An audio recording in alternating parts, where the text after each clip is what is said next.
Madame la Présidente du Parlement de la CEDEAO, merci de me donner la parole.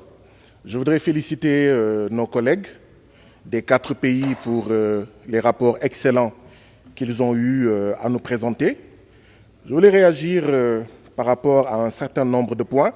D'abord, féliciter la Guinée par rapport à son retour à l'ordre constitutionnel, à l'élection présidentielle qui a été organisée, mais également aux prochaines élections dans quelques jours, législatives et je crois territoriales, communales, dont les candidats sont en campagne électorale actuellement.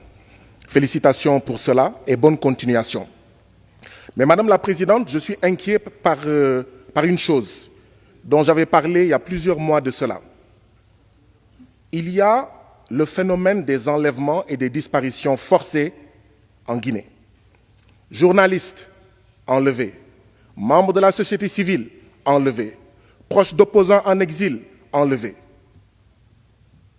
Le plus grave, c'est que dans la dernière période, ce sont des pères, des enfants, de militants qui sont enlevés. On a l'impression qu'en Guinée, on est dans la fable de La Fontaine, le loup et l'agneau.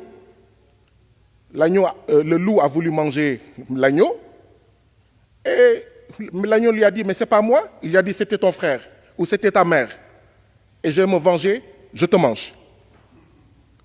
Je suis inquiet. Et le gouvernement guinéen dit que ce n'est pas lui. Et si c'est vrai, c'est encore beaucoup plus grave. Et nous ne sentons pas le gouvernement guinéen faire des efforts par rapport à ça. Il faut corriger cela. Quand dans un pays, il y a des disparitions forcées, il y a des enlèvements, mais les gens ont peur. Ils ont peur de dire ce qu'ils pensent. Madame la Présidente,